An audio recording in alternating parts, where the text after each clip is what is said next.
2025 жылга эң негизги коюлган милдеттер жөнүндө жалпысынан 2 миллиард 175 миллион сом каражатын тартканга жетиштик. Курулуш тармагы боюнча 2024 жыл ичинде капиталдык салымдардын шаар боюнча аткарылышынын жыйынтыгы жалпы 13 миллиард 501 миллион 553 миң сомду түзүп, анын ичинен жеке менчик эсебинен иштетилген капиталдык салымдар 10 миллиард 884 миллион 224 миң сомду түздү.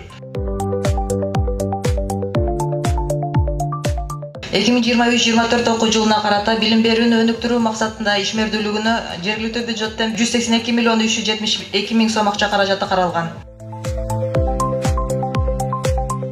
Кыргыз Республикасынын президентинин жарлыктарынын саны 49, анын 37си аткарылып, 12си аткарылууда. Жер ресурстар башкармалыгына санариптик картаны качан даярдайсыңар? 12 000 гектар жер аянтына изилдөө жумуштары жүргүзүлүп, ошол эле гектарга аэро фотосүрөткө тартуу иштери аткарылган.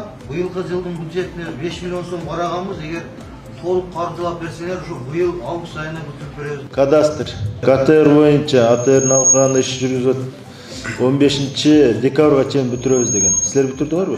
90% кыймылсыз мүлктөрдүн каттоо делолору бүгүнкү күндө ишканага алып келинди. Жарандарды тейлөө жумуштары жүрүп жатат. 10% активдик делолорду Сузак филиалы өткөрүп бере албай жатат. Толук камтуу даярдап бүткөнүбүздү алып келип 25 февралда бүтүрөсүңөр. Толук. Рахмат отуңуз.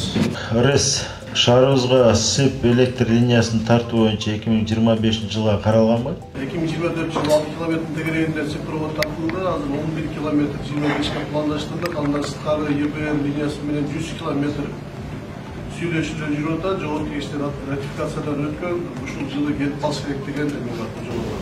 100 километр. Но кайсы айларда келет ал? Быйылкы жылы деп айтылып атат, бирок дагы айтылып элек да.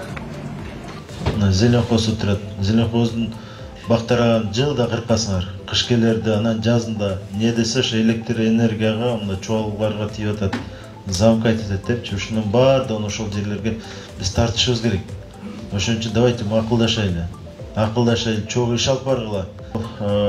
Социалдык объектилердин саны көбөйөтпөйбү? Көп кабаттуу үйлөр курулуп атат, мектеп, садиктер түшүп атат. Ошолордун подстанцияларды куруу жагын карап атасыңарбы? Азыр 25 жылга дача деп дачанын айланасында жер маселеси чечилип калды. Планга да киргизилди. 135 6 киловатттык подстанция түшөт. Анан кийинки жылга ошол лицей жанагы Олимпийский резервдин жанында да жер бар. Ошол жерге да пландаштырып атабыз 26-жыл. Андан кийинки этап ошол мына ипподром тараптарга перспективаны карап атабыз. Ошол кайсы жер ыңгайлуулат, кандай болот, ошону азыр иштеп сунуштар менен келебиз. Жалал Абад жылуулук муниципалдык мекеменин башчысы. Шаар аймагында көп кабаттуу үйлөрдүн тарифи боюнча түшүндүрүү иштерин жүргүзүп атасыздарбы? Быйылкы жылы дагы 25%ке көтөрүү боюнча пландар келип атат.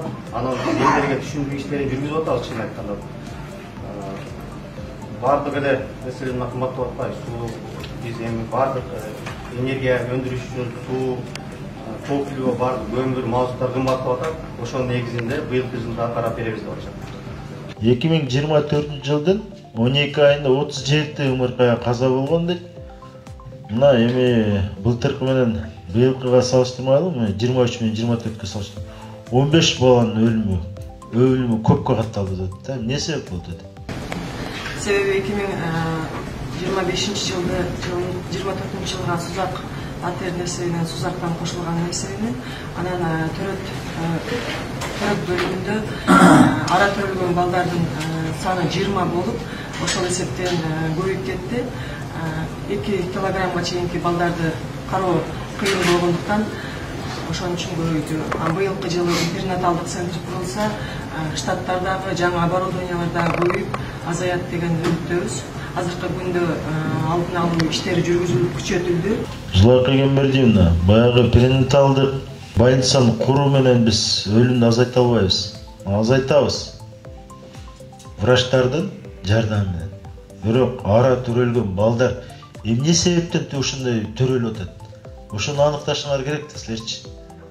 Шаар аймагында жаш элек өспүрүмдөрдүн арасында кылмыштуулук кандай болуп атат? Шаар аймагында тынымсыз иш алып барып атабыз. Жерлерде, мектептерде, аймактык ыйгарым өкүлдөрү, жаш жетелектер менен иштөө инспекциясы биздер мекемелер менен биргеликте түшүндүрүү иштерин жүргүзүп атабыз. Андан сырткары массаттык түрдө өзүбүздүн Баркы театрында чоң иш-чаралар өткөрүп атабыз. Ошого карабастан бүгүнкү күндө кылмыштардын саны өсүп көрсөтүп турат. Мынча иш алып барабы? Жалал Абад шаарында абдан өнүгүү жолунда экен. Чындыгында бардык жагында иштер көп болоттур. Бул сүйүнүчтүү, көнүчтүү, жакшы нерсе. Төмөнкү жылдын ыктылары деп табылган номинацияларга татыктуулар Жалал Абад шаарынын мэриясынын эстелик диплому менен сыйлансын.